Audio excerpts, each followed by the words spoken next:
UPPCS health education officer की तैयारी करने वाले जितने भी एस्पिरेंट्स हैं उनके मन में इस वक्त एक ही सबसे बड़ा सवाल घूम रहा है। और वो सवाल क्या है? यही कि भाई जब ऑफिशियल सिलेबस ही नहीं है तो तैयारी तैयारी शुरू करें तो करें कैसे। तो आज के इस एनालिसिस में हम इसी कन्फ्यूजन को दूर करेंगे और एक ऐसी विनिंग स्ट्रैटेजी पर बात करेंगे जो सिलेबस के इंतजार के बिना भी सिलेक्शन दिला सकती है। तो सबसे पहला और टू बी ऑनेस्ट सबसे जायज़ सवाल, ऑफिशियल सिलेबस आखिर आएगा कब? मतलब ये एक ऐसा सवाल है जो हर एस्पिरेंट को परेशान किए हुए है और सच बताऊं तो इसका सीधा सीधा जवाब ना किसी के पास नहीं है। असलियत यही है कि यूपीपीएससी ने अभी तक कोई डिटेल सिलेबस दिया नहीं है और पास्ट रिकॉर्ड देखें तो कई बार ऐसा हुआ है कि एडवर्टाइजमेंट के बहुत बाद सिलेबस आता है और कभी-कभी तो नहीं भी आता। और देखिए यहीं से असली प्रॉब्लम शुरू होती है। जैसा कि आप यहाँ देख रहे हैं, अगर सिलेबस का वेट करते रह गए ना तो यकीन मानिए 3 से 4 महीने यूं ही वेस्ट हो जाएंगे। और फिर क्या होगा? यूपीपीएससी अचानक से एग्जाम की डेट अनाउंस कर देगा। तो कुछ ना करने की जो कीमत है वो बहुत भारी पड़ सकती है। तो फिर सही स्ट्रैटेजी क्या होनी चाहिए? बहुत ही सिंपल और क्लियर है। सिलेबस का इंतजार नहीं, प्रेपरेशन अभी से। देखिए, इंतजार करना अब इट्स नॉट एन ऑप्शन।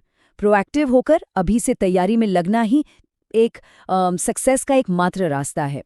ठीक है, तो अब सवाल ये है कि तैयारी करें कैसे। चलिए इस एग्जाम के कोड को क्रैक करने की कोशिश करते हैं। समझते हैं कि हिस्टोरिकल डेटा और जो करंट ट्रेंड्स हैं उनके बेसिस पर प्रेपरेशन की फाउंडेशन कैसे तैयार की जाए। तो हमारा अप्रोच क्या होगा? देखिए, ये कोई हवा में तीर चलाने वाली बात नहीं है। इसके पीछे एक सॉलिड लॉजिक है। सबसे बेस्ट अप्रोच है 2005 का जो एग्जाम पैटर्न था उसे अपना बेस बनाना और उसमें करंट यूपीपीएससी ट्रेंड्स को मिला देना। ये कॉम्बिनेशन हमें एक रिलायबल ब्लूप्रिंट, एक तरह का खाका देता है कि एग्जाम में क्या आ सकता है। चलिए इस कंपैरिजन को थोड़ा ध्यान से समझते हैं। 2005 में क्या था? एग्जाम 3 पार्ट्स में था, यूपीजी के, जनरल स्टडीज और हेल्थ एजुकेशन। अब जो सबसे ज्यादा प्रोबेबिलिटी है वो है एक सिंगल ऑब्जेक्टिव पेपर की, और उसमें सब्जेक्ट्स कौन से होंगे? यही 3। तो पॉइंट क्या है? पॉइंट ये है कि पेपर का स्ट्रक्चर भले ही बदल जाए, कोर सब्जेक्ट्स तो वही रहने वाले हैं। तो चलिए अब एक एक करके कोर सब्जेक्ट्स की स्ट्रैटेजी को डिटेल में समझते हैं। देखते हैं कि हर सब्जेक्ट में आखिर पढ़ना क्या क्या है। तो सबसे पहले बात करते हैं यूपी जीके की।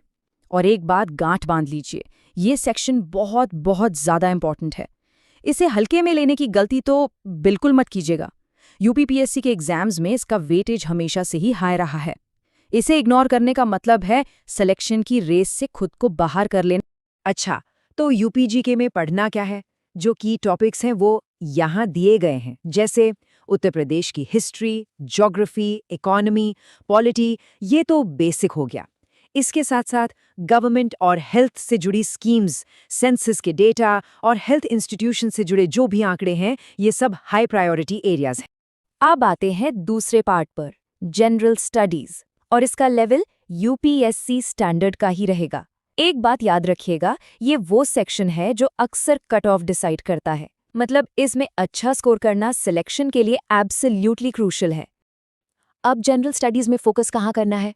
देखिए, इंडियन पॉलिटी पढ़नी है लेकिन हेल्थ के पर्सपेक्टिव से, जैसे डीपीएसपी। इंडियन इकोनॉमी पढ़नी है तो हेल्थ बजट पर खास ध्यान देना है।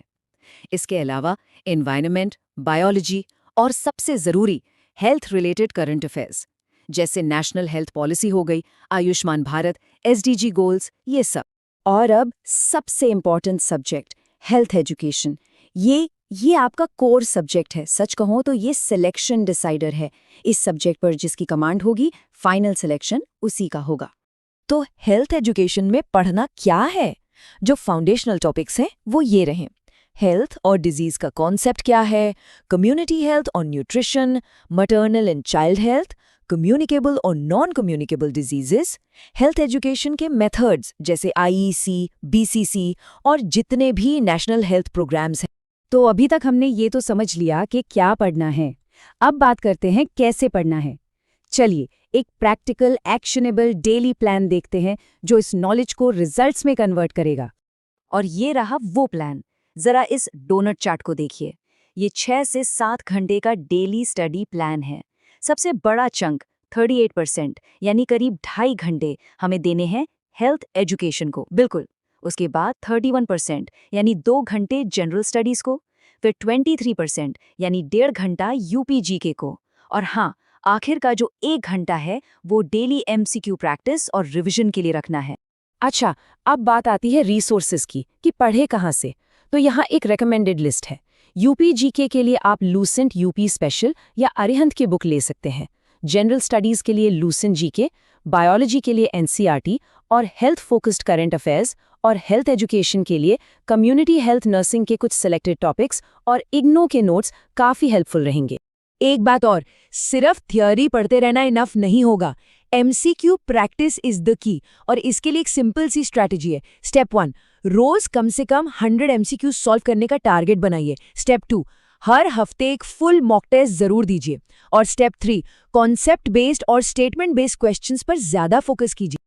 अब आते हैं उस सेक्शन पर जो शायद सबसे जरूरी है। वो कौन सी बड़ी बड़ी गलतियां हैं जिनसे हर हाल में बचना है।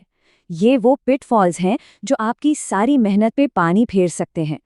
गलती नंबर 1, सबसे बड़ी गलती, सिलेबस का वेट करना। जैसा मैंने शुरू में ही कहा था, ये टाइम की बर्बादी है और इससे बड़ा रिस्क इस प्रिपरेशन में और कोई नहीं है।